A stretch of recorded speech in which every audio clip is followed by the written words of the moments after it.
Hello, hello. Welcome to another episode of the Greatness Engineering Hour show.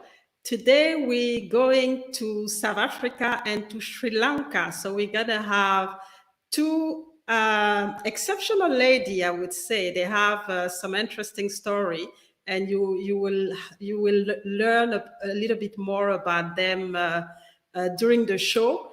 And they call themselves the property magicians, but as you're gonna discover, they actually started doing other things, and then they sidetracked to the property sector.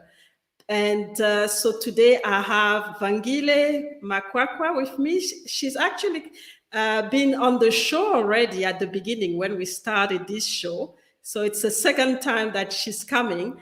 And we also have Dr. Miranda Moloto, based in South Africa. And you're going to hear about her. She has an amazing story. And I'm not going to say anything. I'm just going to let her, talk about this story herself. So let's start, and let's have some inspiration and know a little bit about our guest today.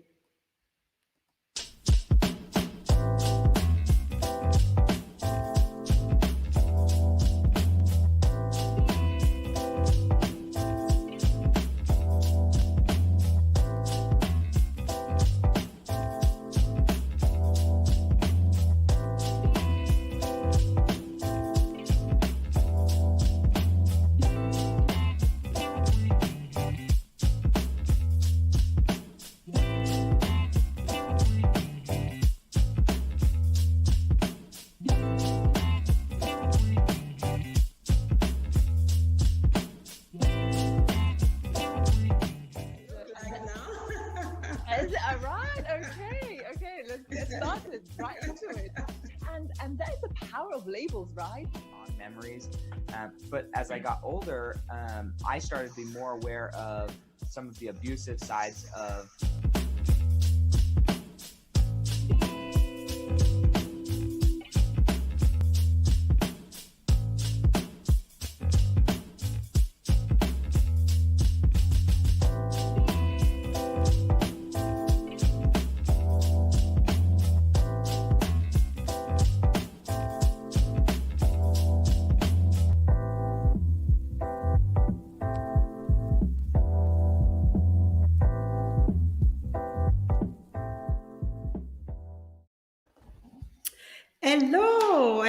Hello. How Hey, are you? Miranda. Great to Hi. have you today. So, how are you, lady? Amazing. How are you, my magicians? We good. Really good. Creating Really magic good. as always. We good. So, We good. welcome back to the audience. So, these are our guests today. So, Vangile and Dr. Miranda. And please, if you have the opportunity, please share this show and like it as well. We're also broadcasting from YouTube, so that we can, a lot of people can actually hear about our two guests, and see the inspiration that they're going to bring today to us. So just to start, I just want to know, who you are. Obviously, I know who you are, but it's really for the audience. Who are you? And how did you really, come to do what you do? What are you doing? And, what led you to where you are right now? So who want to start?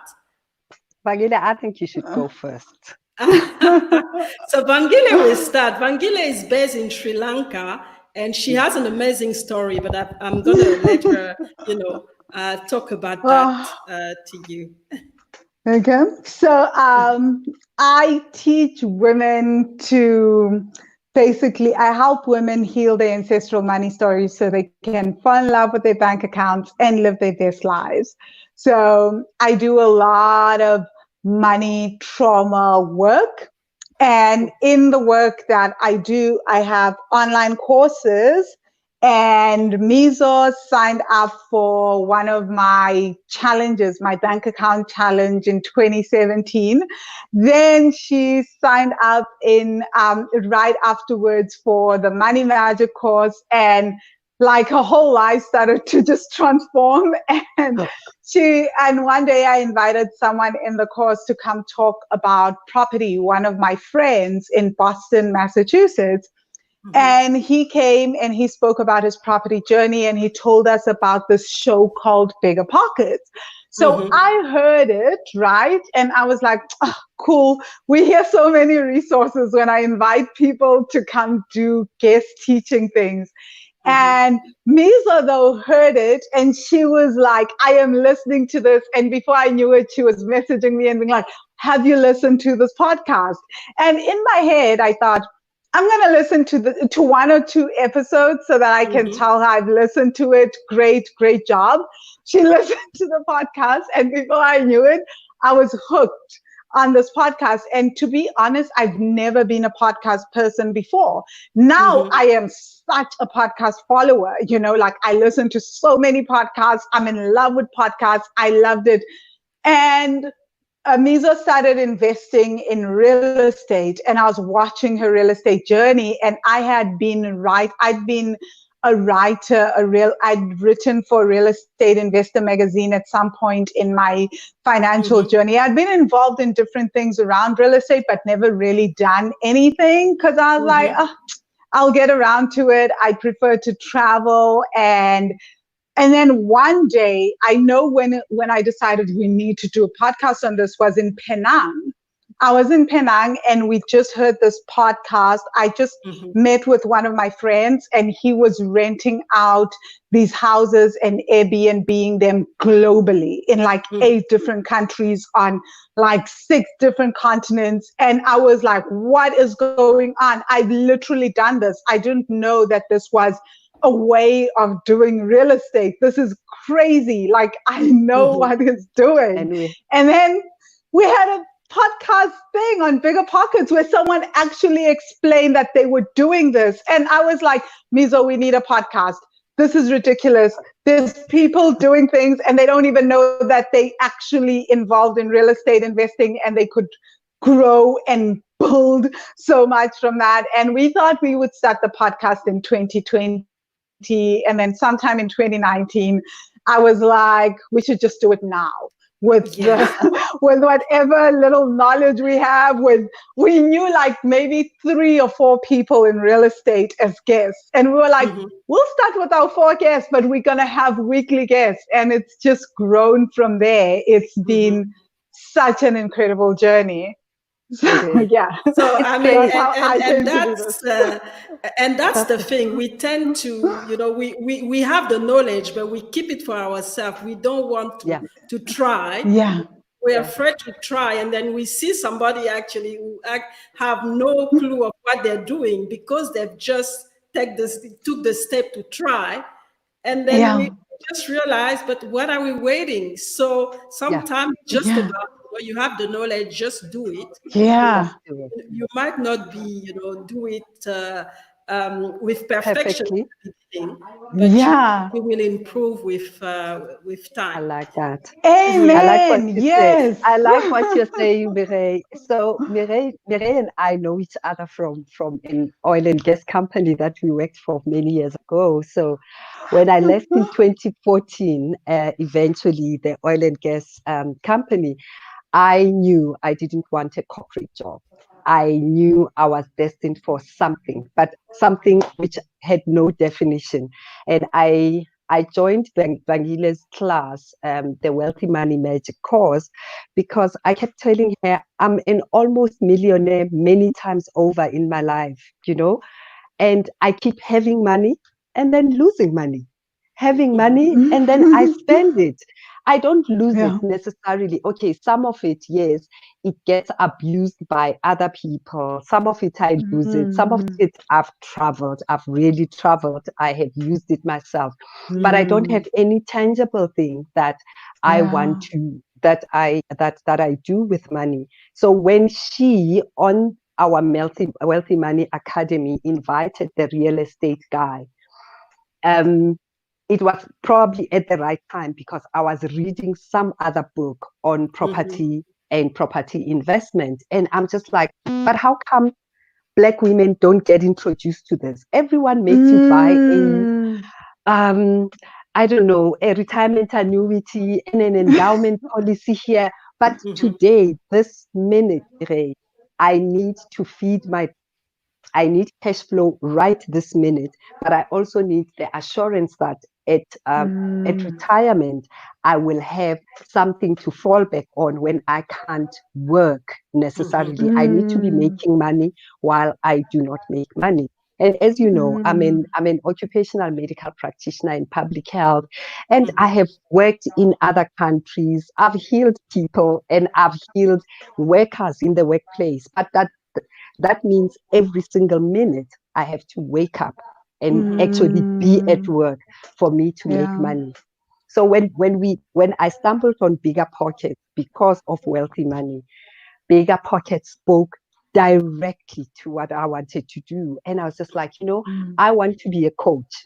That's what my life is going to be about. That's what I want to do. 2, I want to be a present mom and I want to parent my child.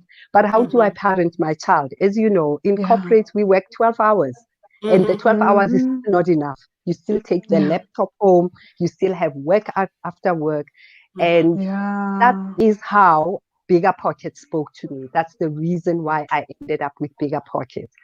But here's the disability that we saw with Bigger Pockets. It's like, if I tell another South African to listen to Bigger Pockets, they're like, oh yeah, it's a bunch of white young men that are talking there, Miranda. And everyone dismissed me. But let me tell you. And they from the US, Mizo. They're not even from South Africa or Africa. Really. They don't.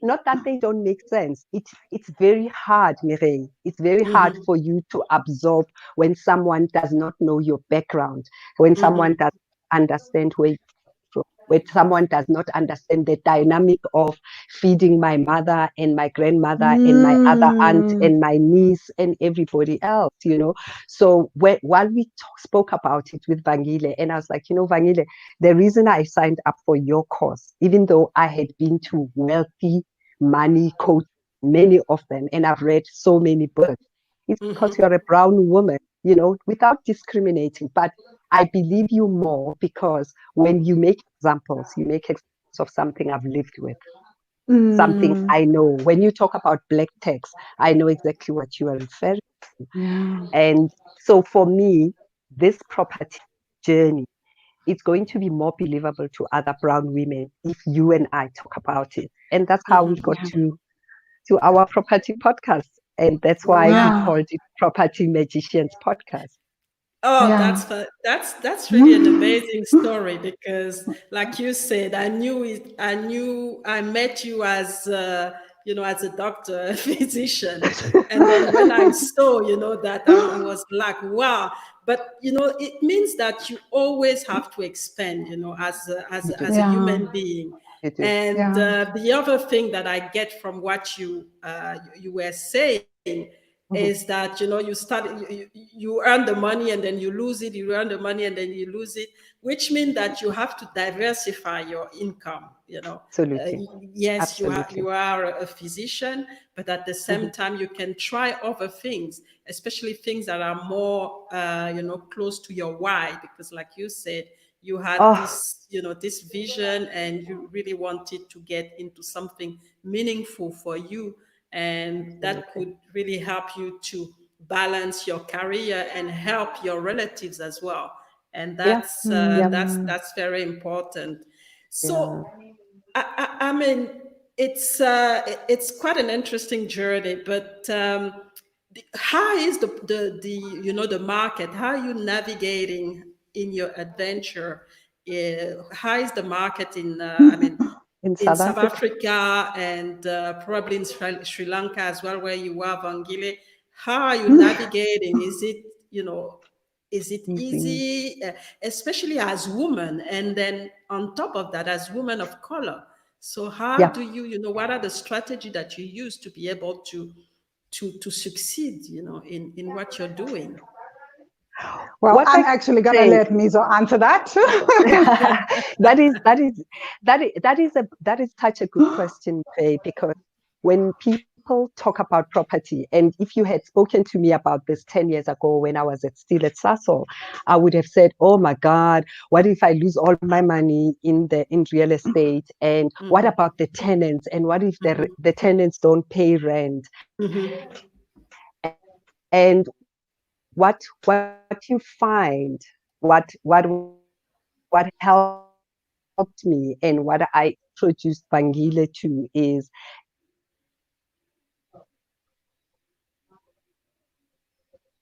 the more you get property education.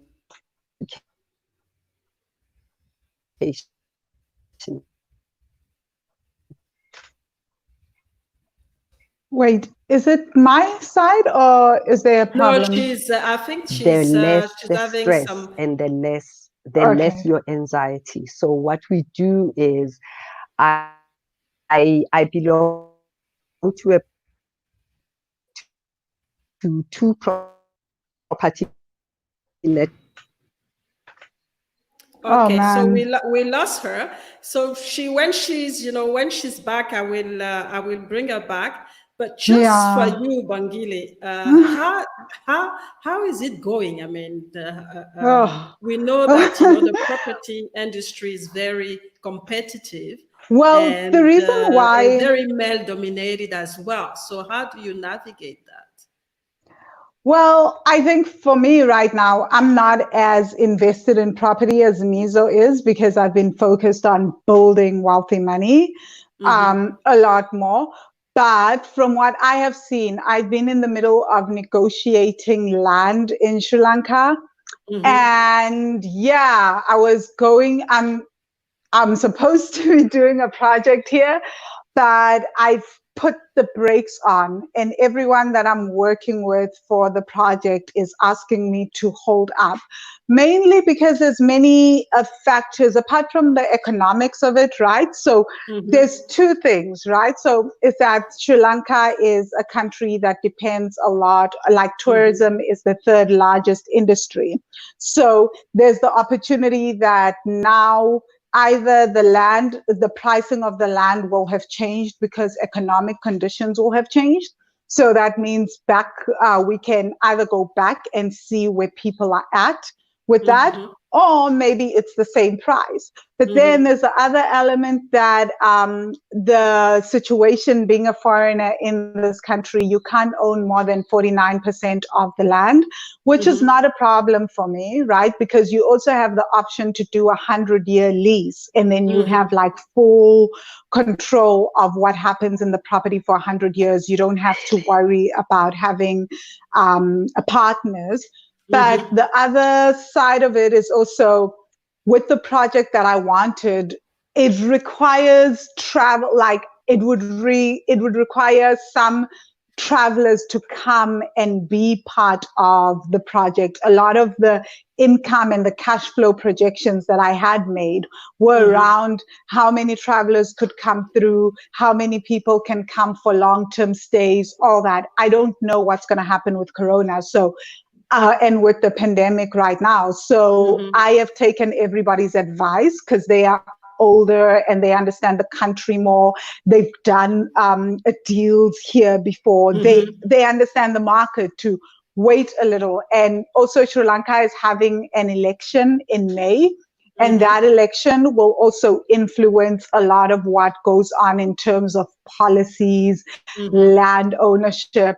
There's a lot going on. And I think the challenge with being in a foreign country is that there's so many things that I wouldn't always know. Like, for example, being in South Africa. So it's just a whole new market. But for me, I don't feel scared. A lot of the things that I do have always been intuitive. And like I've said, one of the things that I've often done is renting renting places in different parts of the world and then subletting them as I travel. That was a strategy that I was about to embark on for Kenya and Nigeria and look at some Airbnb properties there.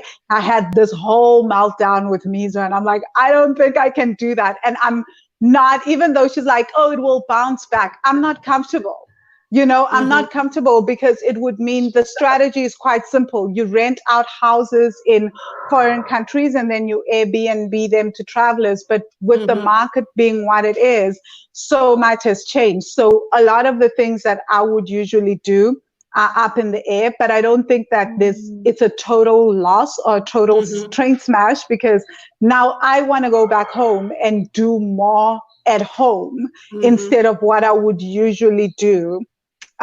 Which depends on the tourism market and depends on people having money for luxury experiences. I consider travel and tourism and all those things luxury experiences, but this is an opportunity also to do other things in long-term housing. And I have no clue what's happening with Mizo's thing. So my thinking has been, which I've shared before on a Christmas podcast that we did with Mizo in Christmas 2019, which was that I plan to go into the inner city and get a building. And for me, this seems like the right time because interest rates are dropping.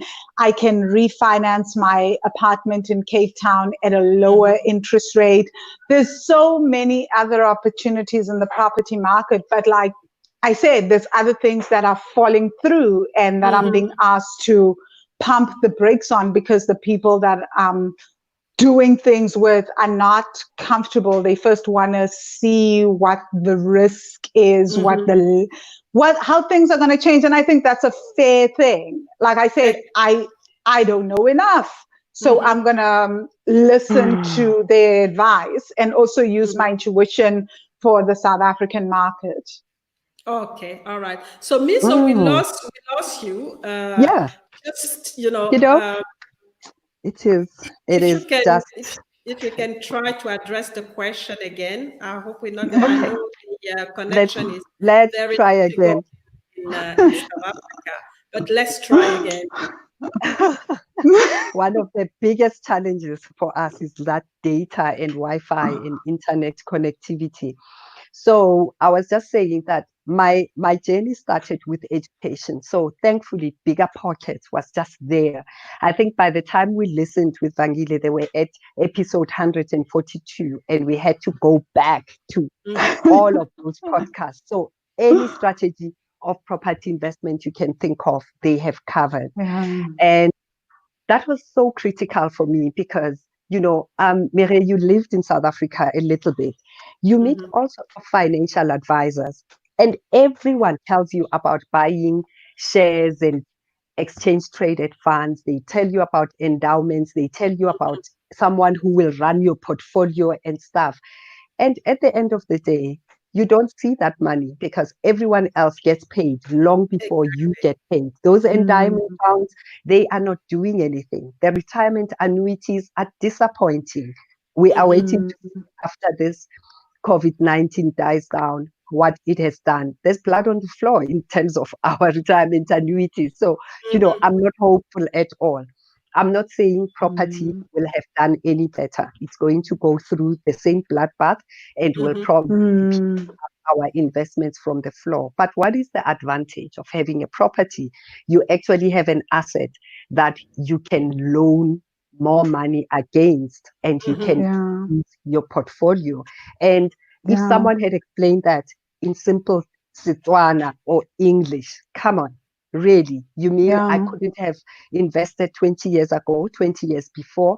But none of those financial advisors. I've had 4 big guys who call themselves, they really are respected in their industry. And I'm disappointed that none of them brought the property investment as one other investment vehicle. Not that there's anything wrong with the others, but they probably didn't know as well what lucrative, how lucrative property is.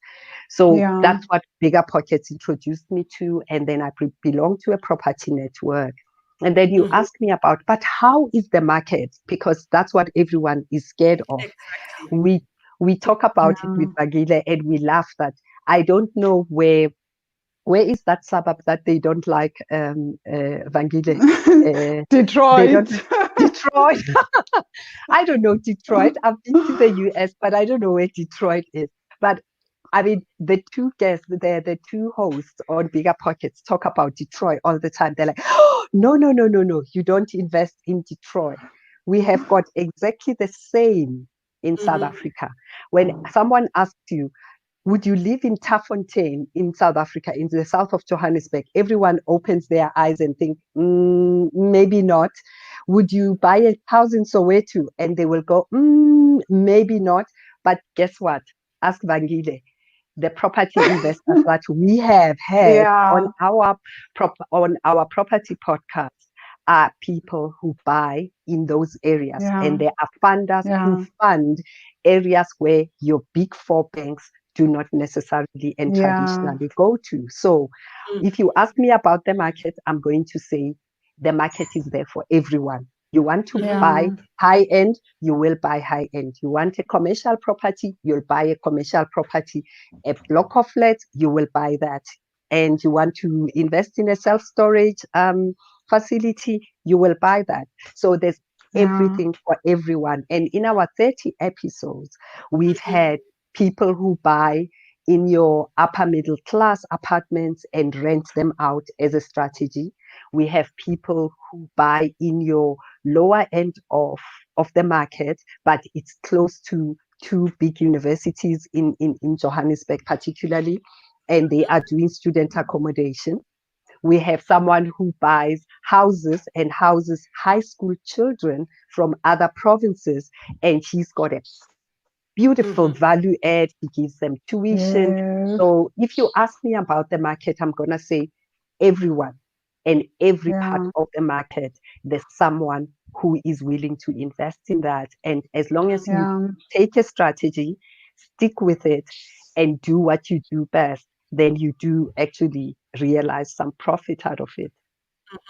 I agree with that. So basically, you know, what I see here is that you have to be very strategic about what you like. Everything you can't just jump into. You have to be very strategic and also be educated, because you mentioned the fact that you've basically a different, you know, a financial planner who didn't actually help you. You didn't see anything changing in your, you know, in your life. And it's probably because you didn't have the financial education to understand what was their knowledge and challenge them as well. So that's something that you know, I really want to stress out, is that we don't in the, you know, and I think it's not just in Africa. The education system doesn't cater enough for financial education, and that's why we end up, you know, in those situations, even when Absolutely. And I think yeah. Go ahead. Sorry. Hi, Mizo. I think she's stuck again. Yeah, she's stuck again. So what do you think about that? You know, how was your journey? Because you've been learning about money and you know, educate yourself. So what is your position in terms of, you know, financial education everywhere you've been? And do you think that, you know, people are ready? You know, when you talk about education, what I'd love to also stress is so important, Mireille, that and education. Oh, are you losing me? No, you're fine. Yeah, you're fine. Okay. Go ahead. Yeah, Miso. Hi, Mizo. Hello? Can you hear me? Yeah, we can hear you. We hear you. Yeah. Okay. So I was going to say about education that the other yeah. I keep starting and Well, we can hear can you hear me you. now? We can actually hear Yeah, you if we you're. can hear you. All So right. if the picture So I was freezes, going to keep say about talking. education that the other bit about property, what I really have learned, which is most valuable for anyone that's watching us right now, is property investment is so non-discriminative. Vangile will tell you our episode number 25 has got an ex-domestic worker. And then we've got Yeah, an engineer somewhere, and then we've got an accountant somewhere. yeah, And if someone would introduce property investment as a non-class, Mhm. yeah, non-professional, it really does not discriminate. yeah. I agree. That's why I love it so much. Mhm. Yeah, And and that's good news because a lot of and me included, we think that it's very complicated and scary. So yeah, there's we took a long time to actually get into it. I mean, I had to wait to be in my 40s to really start to consider wow, you know doing yeah, that, just because I didn't have the right information, and was looking at it more as something that was difficult to do than yeah. something to investigate and invest into. Yeah, I have to say, I feel the same way. Mizo interviewed me for for episode 30 of the Property Magicians podcast. One of Mm-hmm. the things that I shared was that in the time when I was writing for the real estate magazine, I was also being invited to these high profile real estate events and dinners. And the thing that for me threw me off was that everybody was older than me. There was no one of color except me in those rooms for like months on end. I would sometimes be the Mm-hmm. only person of color at dinners. And obviously like I said, everyone was older. Most of them were white European men. And Mm-hmm. most times everybody that was talking about property was talking about it from this high level point of Mm-hmm. view and never ever brought it down to property deals that are like right here that I am able to get involved in right now with the money that I have, right? Mm-hmm. And for me, that was always something that was just so problematic, and it held me back for years because I'd be Mm-hmm. at these events and I was sharing that it was so crazy for me because I had so much money just sitting in my bank account. I'd be saving it, I'd be putting it away because I was like, I'm going to eventually go traveling. And it was just there slowly accumulating. But nobody ever said to me, hey, how are you going to go traveling? And you can get into property with this money. It is sufficient to even get like maybe 3 or 4 properties at once. When I think about that, I'm like, oh my God, I could have bought like 4 properties right off the bat. But Mm-hmm. every time I was at these meetings, the conversation was so high level. I thought that property, if I'm going to do property investing, I have to be thinking like hotels, retail, shopping malls, something so big. And also because nobody looked like me, I didn't know that this was something that was possible for me and also for me at a young age. At a young And I age. think what happened was, even though for me, why I was like, oh, this is possible is because of my friend. He was listening to Bigger Pockets. He's doing things, and I know him and I know his journey. I'm like, oh my God, I know you. You're a person that I have actually seen go from we're struggling and hustling together to, oh my God, now I've got properties and I've got a building. I've got like 8 units, all this. So this is possible. Tell me. And the way he made it seem was so simple. He simplified it and he made me realize that you can do it from really start really low with whatever you have, where you are. And at the same time, I was also watching my aunt build back rooms in the location, and she was able to use those back rooms to then pay off her other house. And then she ended up with 2 properties, and then she was able to retire from teaching. And I was the one helping her with her personal finances. So I was watching my clients and people that I was helping, and they were coming up with very simple strategies to come into property, and we were working through their limiting beliefs and their fears, and through just small things, not the big property things, but starting like with back rooms, an extra house, buying an extra house for income, getting roommates or whatever. Everything started to shift in their lives. And I was like, oh my God, this is possible. We can, like, property is something I can get into with very little. And that's the thing, is if you don't know, it's difficult. And you need to be in the right circle, in the right environment, and have role models next to you. So that you can actually, emulate what they're doing, because otherwise you're just freezing and you're scared to go into. And role models that you can identify with. I feel like I can't stress that enough, because I was in these meetings where I couldn't see me and people that looked like me. I didn't know that it was possible for me. And most people would be like, but how could you not know? Blah, blah, blah. I really didn't know.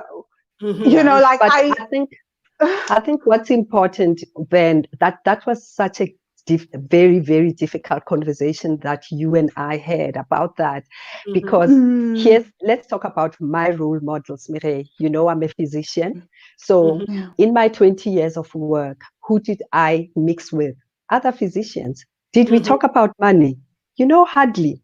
We talk about it when, let me tell you what happens with us. We talk about it when you've bought the next German car, right?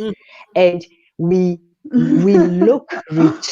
But this is the thing. And, being at the Wealthy Money course helps me to unpack those things as well. Because what is our role modeling? Our role modeling is the other older physicians. Where did they live? So your next aspiration is to live at this higher end suburb, not necessarily to invest. So when you get a higher salary, you buy the next bigger house and sell the previous one. All right. I had not seen anyone who says, wait a minute, that house you live in is still fine. If I had known about Warren Buffett living in his house for the past 50 odd years in the same house, I would probably have kept my old house, right? Because it was fine. There was nothing wrong with it. But you move to a higher suburb. Then you move to the next car. That is the role modeling. So which other role modeling should I have had? I should have had another role model of a physician that invests for me to be able to believe, right? And it needs to be a Black female, maybe just another Black person. And it's really not about being racial about this, but there is something believable about someone that looks like you. And then around our dinner tables, what do we talk about? What do we talk about? Mireille and I would meet literally at the pause areas, at the coffee areas. But in the 10 or 5 minutes that we would meet, besides being partners in crime in other naughty stuff, we would be meeting about exactly. And she's like, so what's the next best thing that you are going to do? Oh, I hear you are unhappy now about being moved to the other division or not. But what else are you going to do? And that's how I was introduced to the next leadership circle. And that's how I ended up at my lead circle. And that's exactly what I'm talking about when I say role modeling and the type of coffee sessions that we have. Over the glass of red wine, can we talk about investment instead of about the next biggest car that we are buying, do you see? Or about the next private school that you are taking your daughter or your son to. And unfortunately, that is the role modeling that I've had in my working life. And When I decided to change, Mireille, I didn't even change at a time when I had disposable income where I could buy properties willy-nilly and whatever. But I started with the little that I had, because all of those monies that I had collected over my corporate jobs, I had already spent. And that's how I came across Wealthy Money. And for me, the podcast is a personal journey on its own, that another professional who's listening to me must just get to know that you can and you must from where you are standing. You cannot wait until I don't know when. It is time right where you are standing. The next bonus that you get right exactly where you're standing. That's the time to start investing in property. So I hope that makes a difference. Yes, so let's see some of the comments. We have William from Ghana. Great suggestion. Diversification is the right answer. God bless you. We have Adigun from Nigeria. Property business is a laudable area of investment indeed, but knowledge and experience is critical. Absolutely. That's correct. We have Mariska. Mariska is in France. So well. role models are definitely precious people who can make a difference and trigger a dramatic shift in our mentality. So Absolutely. that's absolutely right. That's And absolutely. please, share this knowledge with other people, because I know that these are areas where we don't normally have access to the right knowledge. So if you can share, like whatever, just share. This is really precious knowledge that Vangile and Mizo are giving us today. So let's take a small break just to come back later and continue our discussion. Okay.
So welcome back. We are here with Vangile and Mizo. And for those who don't know Mizo, it's Dr. Miranda Moloto, and Mizo is the name that we use for her because we know her very well.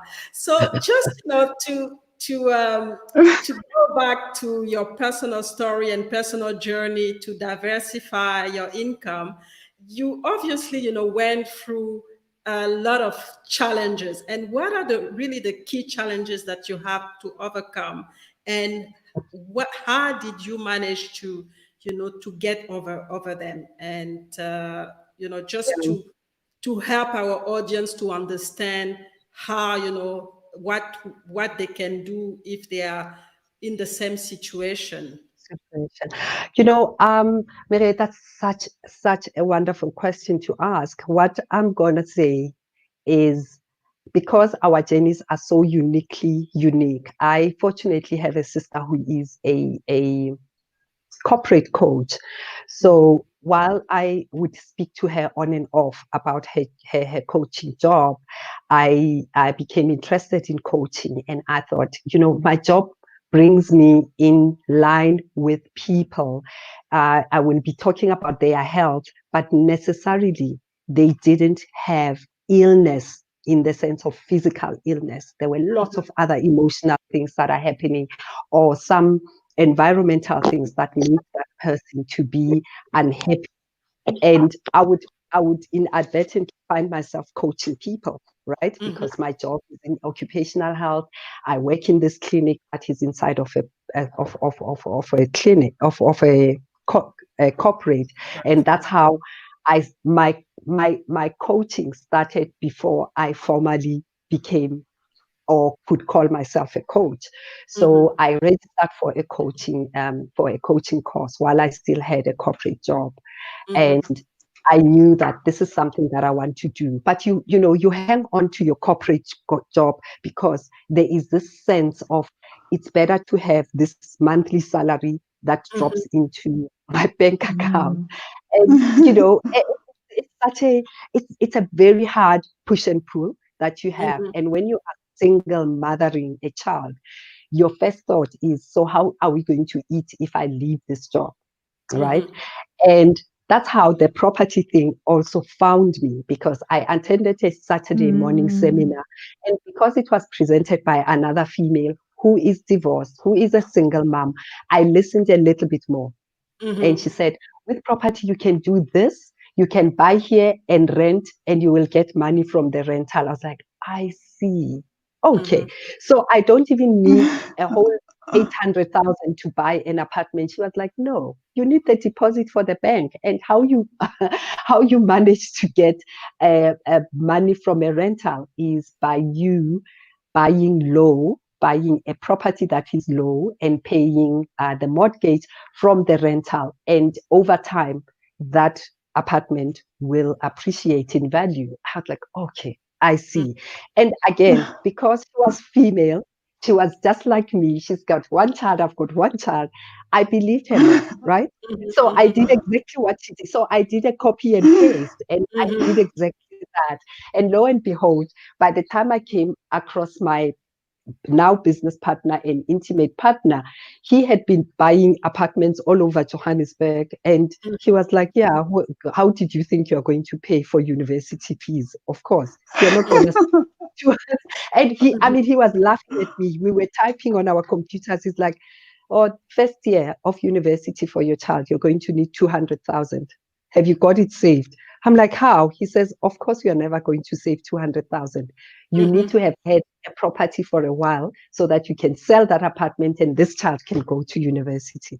And that's how I bought my first apartment, because the first apartment, by the time my Neo goes to university in about 10 years, it will have appreciated in value. And that's what I'm going to buy. So what am I saying to another professional listening to me is that you plan your exit out of your corporate job while you are in the corporate job. And the way to do it is read, listen to seminars. Now we've got podcasts, and listen to our property podcast, because you're going to meet an accountant, you're going to meet a scientist, you're going to meet another doctor, maybe you are going to meet funders, you are going to get the whole diversity, including a Macho Spin, who is our favorite person, who is the ex-domestic worker, that, you know, it challenges you in a totally different way. And what's nice about property is you can do it from where you are, right? What is nice about coaching is you can do it from where you are. Right now, I coach my 2 clients online.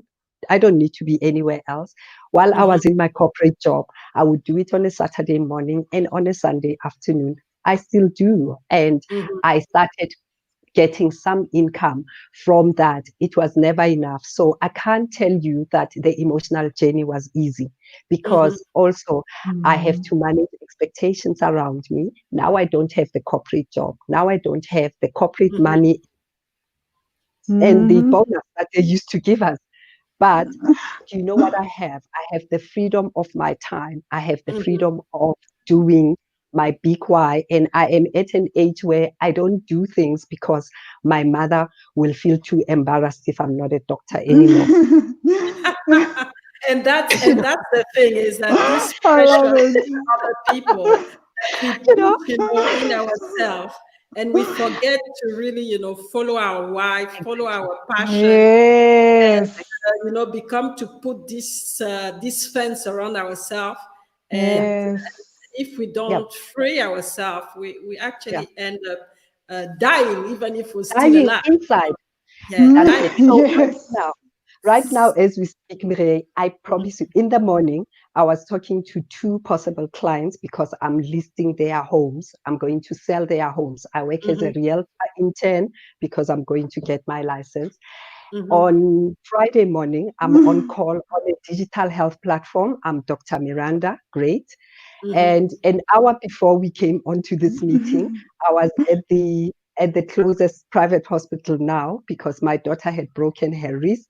I was being mommy. She had to remove a plaster cast, and I can do all those roles. And this morning at 11:30, Vangile and I had a wonderful guest doing our episode number 34 with another scientist on the property podcast. I can do all of those things. But what did Yeah. it take? It did a lot of inner work that I did. Yeah. I went to Wealthy Money while I was in my corporate job. I did the coaching course while I'm in my corporate job. And I did the property seminars while I was doing my corporate job. So Yeah. it's a lot of little pieces that you put into place to support yourself, Yeah. and including my intimate partner who really looks out. He is so calm about it, and he's another medical doctor, but he has always known that he's an entrepreneur, which is something that I had to discover about myself, right?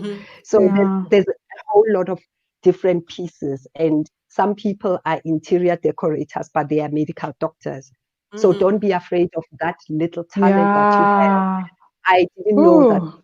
talent to speak could lead me to a podcast. Vangile just pushed me into the light by starting this podcast, and I was ready. So right now, I feel like my whole toolbox is being used, unlike what I did in my first 40 years of life. That's how I feel And like right now. and it's important Yeah. to actually express that, because Yeah, sometimes we feel like Yeah. it's just about all the external factor. It's a lot of internal work that we have to do to become it is. ourselves, It and is. also connect with the Yeah. make sure that we connect with the right people who can support us in our Yeah. our discovery as well. Not only Absolutely. connecting with ourselves, Yeah. discover ourselves, but connecting with the right people to help us to to become the Yeah. best that we can be. And that's that's what you're basically experiencing right now. So Absolutely. Vangile, just one Yeah. question for you, because we're talking about the spiritual here. And I know that you've been working with women and really looking at the spiritual side to help them to manage their money better. I So, actually have quite a few male clients. I should stop saying I only work with women, but I like working with women. okay, so you work with people, and so how do you do that? And what are the what are the results? Because I'm quite curious about it. The key thing that So you're it's doing. really I know it's a short time, to explain that, but just for so the let me sake start of with the the go Let me ahead. start with the results, right? So Mizo is a Money Magic student, and these are the results. Like people get to, she's not like a unique person from my No. courses. In my courses, it is quite common for someone to quit their job, start a business, go into real estate investing, pay off all their debts, no matter how much it is, create extra Yeah. streams of income. That is Yeah. like, so I guess I don't really speak about it often because I feel like, well, if I'm doing a money course, this is what is expected, that your savings will increase, your debt will decrease, your income will increase, and you'll start following, you'll make money from things that you love, or your business will grow, because what we do in the work, the way that I approach personal finance isn't that, like one of my clients recently said to me, well, not recently, about 3 months ago, she said, she tells everyone that, wow, Van changed my entire spending habits without ever getting me to do a budget, and I say that's because your spending habits never had anything to do with the money. the Mhm. money you already, how many, we all have money knowledge around budgeting, right? We Mhm. all understand that I need to spend less, I need to Mhm. save more, I need to invest in something, even if I don't know much about investing, but I should at least have savings so that I can invest. We all Mhm. have that knowledge. We understand budgeting, but we all want to keep going to the budgeting, the practical. We understand that if I start a business, I need to market. I need customers to give me money so that I can grow this business. That is all, we know that, Mhm. commonsensical. But what I work is the things that stop you from Mhm. taking those actions, stop you from making those decisions. And a lot of the times that has nothing to do with money. That has nothing to do with the budget. I can tell my clients to go home and draft a Mhm. budget on their own. But when you're in the course and when you're coaching with me, we work on your mental Mhm. blocks and a lot around trauma. And trauma is stored in the body. So we start going into the body to Mhm. heal on a physical level and to start healing childhood wounds, ancestral wounds, past life wounds. And somehow it works. Mhm. Like, I don't want to say somehow, there is a lot of like explanations that I also do for people. But the Mhm. long and short of it is that when we heal, all the things that are stopping us from doing the practical money things become easier. Like if, Mhm. for example, I had said to Mizo from day one, "Oh, great, you're in my bank account. You're in my bank account challenge. Go and talk to a financial planner about your retirement annuity." What? Mhm. That would not have led to this incredible journey that she went on. There had to be a healing and an understanding of who you are as a soul. What is it that you want? And then healing your wounds and a lot of the traumas and the stories that we have learned from the past. Mhm. And that for me goes beyond affirmations. It goes beyond visualization.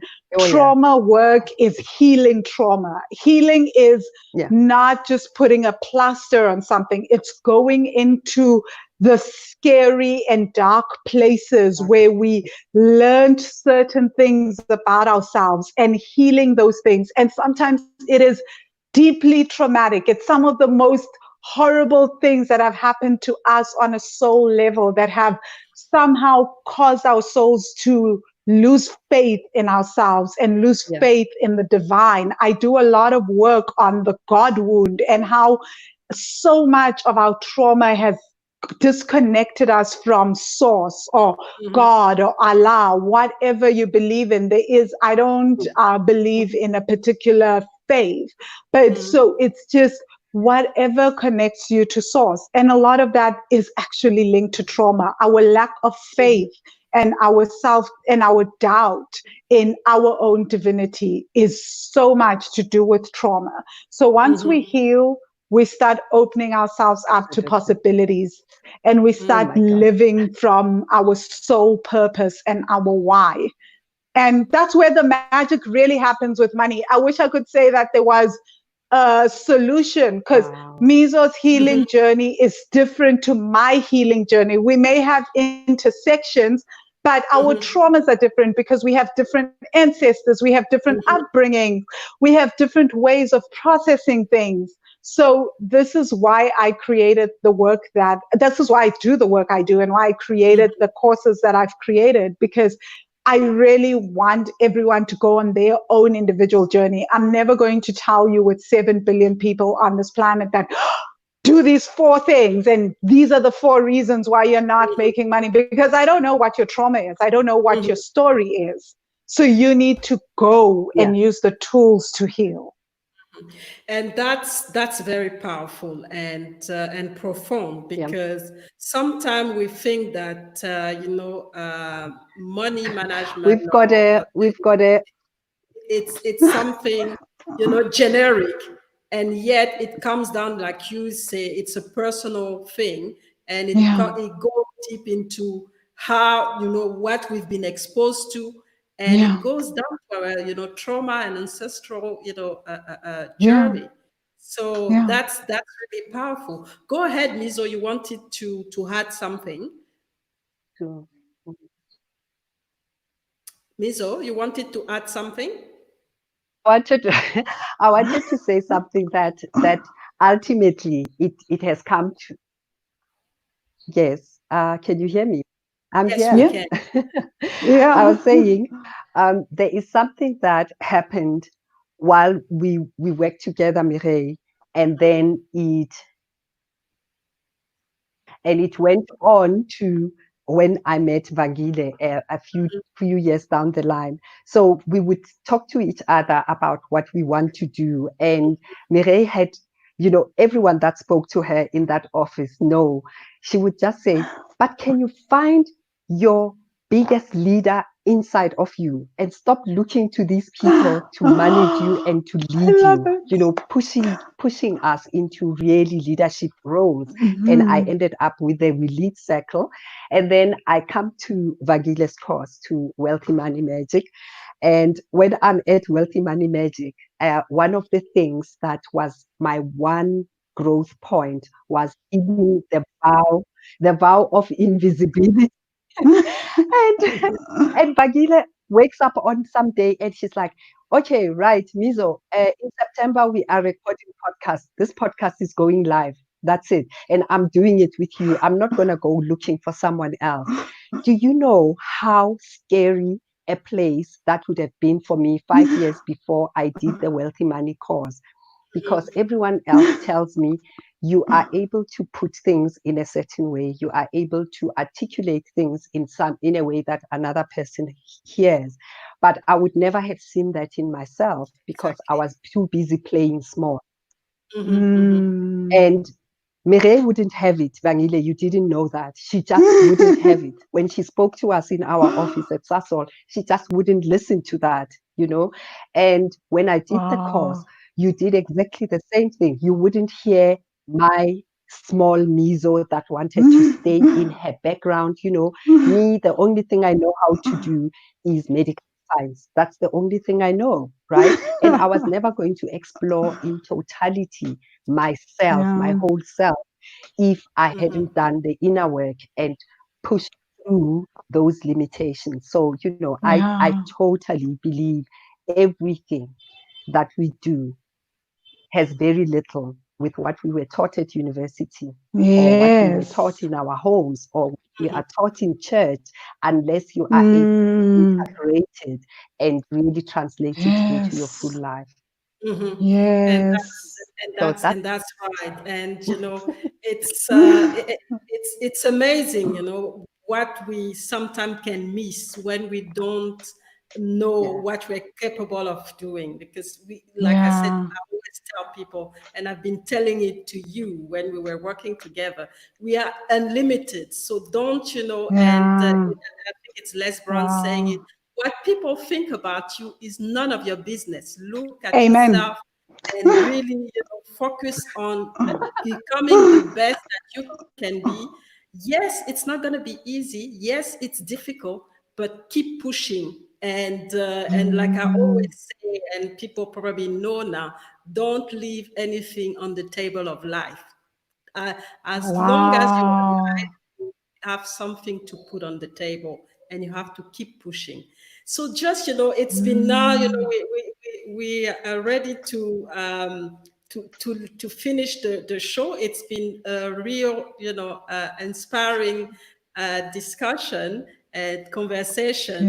So I Yeah. just want to ask you, what your last word, to the audience. And I have quite a few people here, listening and watching. Ah. So what is your strong message, and and what legacy do you want to leave, with the work that you're doing? Well, I think the legacy that I want to leave with my work is that actually being true to yourself and healing yourself and honoring your soul is what leads you to having a fulfilling life. And it's actually also what calls in the money, because I don't understand the idea of what we are taught to give up so many parts of ourselves, like Mizo was sharing. You're a medical doctor, but then you're at work for so many hours and you don't have time to be with your kids. You can't explore other interests. But hey, you've got the title and you've got the money. Is that really wealth? That for me feels like that is not what I would imagine we are here on this planet to do, right? So I feel like for me, that is why I do the work that I do, because I really want to show people that, you know, just by being you and living your life and healing and thinking differently about money, you'll tap into the most insanely creative ideas to make a living and to grow your wealth, not just for this generation, but for other generations and for other family members. And these are conversations that we should start having. So I feel like if anyone takes away anything from this, please let it be that. Really focus on healing and honoring yourself. So focus on healing and honoring yourself. Wow, strong message. Mizo, your last word, and have you thought about the legacy that you want to leave, you know, to little Neo?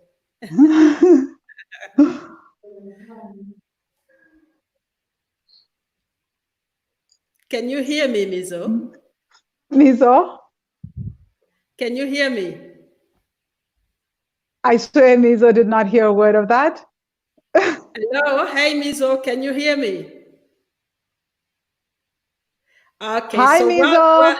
while we're getting her back, just want to put a few things on here. So this is the podcast that Vangile and Mizo were talking about, the Property Magician podcast. I don't know, I've never actually listened to the podcast, but maybe Vangile, Wow. you can tell us when we can, you know, when it happened and what time and when we can listen to the podcast. That's going to be my next, you know, my next step after this show. Okay, so the podcast is available at all times. We have old episodes. There's a new episode coming out tonight. So Monday evening and Tuesday morning, between Monday evening and Tuesday morning, depending on my time zone, Mizo's bedtime, we post an episode. But by Tuesday, for sure, by the time people wake up in South Africa at 8 a.m., there is a new podcast episode, and we have different guests. We are now on episode 31 that will go out tonight, that will go live tonight. But people can listen to all the other podcasts and download them as well. Okay, all right, and then there's some work that you do. So that's some work that you do as well to heal, you know, as part of the healing. You obviously have your coaching program, but also this as well. Do you want to let her know a little bit about that? Oh, yes. So starting on Saturday, I'm going to be running the Fall in Love with Your Bank Account course. This is a 5-day course. It's a mini course compared to the course that Mizo was talking about is lifetime access. And that is a way longer course. But this course is an introduction to the work that I do around money. And it's all about getting to change your spending habits and change the way that you budget. So you can join that at wealthy-money.com/a bank account. And to join the podcast, you can just go to wealthy-money.com. On the landing page, I have links to all the work that Wealthy Money does, but there's a big picture on there with Mizo and I that points you to the podcast. So feel free to join the Fall in Love with Your Bank Account course, or else just inbox me if you want to join and I'll send you the link. The podcast is also, the course is is available at all times as well for people to join, but I only run the live course with live meditations and offer live Q&As once every quarter. So this quarter, it's on Saturday that we're doing this for 5 days. It's going to be epic. Wow, fantastic. And I've actually done it once, but I didn't finish because I was so busy. So it's probably another opportunity for me to dive into it and do it properly. So good. So if you have time, whoever is in the audience, please join this training, this free training. And it's no longer free, unfortunately. Okay, it's no longer free. Okay, all right. So whatever it is, so try to join. Yeah, the last time I did it for free for. Okay. Yeah, the last time I did it, when you were doing it, I had 1,300 people join, and that was the free offer. But now, because I also do live meditations and all that, it's a different course. It's changed a lot, and I've had to change it also to take into account what's happening globally, right? Like we have different emotional triggers and traumas happening now because we're all experiencing a collective trauma, and I want to work with that with people. I want to help them work through that. Okay, all right. So Mizo, what about yourself? Anything coming up that you want to? That is exciting. Yeah, that is two things that I wanted us to talk about, to say. So I am Dr. Miranda Moloto, but on all the social platforms, I am Mizo, Mizo, Rainmaker. Yeah. So I am Mizo Rainmaker on Insta, on Facebook, and on Twitter. So when you want to follow me, because what I do on my Instagram, 80% of my profile is full of stuff about property, mostly from our Property Magicians podcast, which is on Podbean. It is at Wealthy Money it's Wealthy Money hyphen podbean.com. .podbean.com. So if you want to listen and subscribe to our podcast, that's where we are at. And look out for the new things that we will be doing, because what we've also done on the podcast is that we are extending it beyond South Africa. We've had a lady from Zambia, and we are looking for guests who are property investors in the various African states and people in the African diaspora that are investing in property. We'd love to hear from you. So hit us up either on our inboxes or on Facebook. We don't mind. We shall get in touch with you, and we do Zoom recordings of the podcast. So we'd love to hear more from people who are investing in Africa and in any of the. Yep. Thank you very much, lady. It's been a very enlightening and interesting discussion today. I thank you for your insight. I thank you for your inspiration. And I thank you for your knowledge, because I think we've all learned so much today. And I hope, the audience is going to connect with you. I will share your details with them. And so they can connect individually, directly with you, and interact with you directly. So we've gone a bit long on this one, but that was worth it. And I hope that you've enjoyed what you've heard, and that your knowledge in property is starting to pick up. And please get in contact with Vangile and Mizo or Dr. Miranda if you want more information, or if you want to be part of their work, like they said. And please don't forget to, remember, step into your greatness and don't leave anything on the table of life. You have, greatness inside of you. Follow your life, follow your passion, and please don't limit yourself. So that's the end of the show. Thank you very much for being with us. And so next week, we're going to the US. We're going to have Mr. Unstoppable, a coach from the US, and he's coaching small business owners.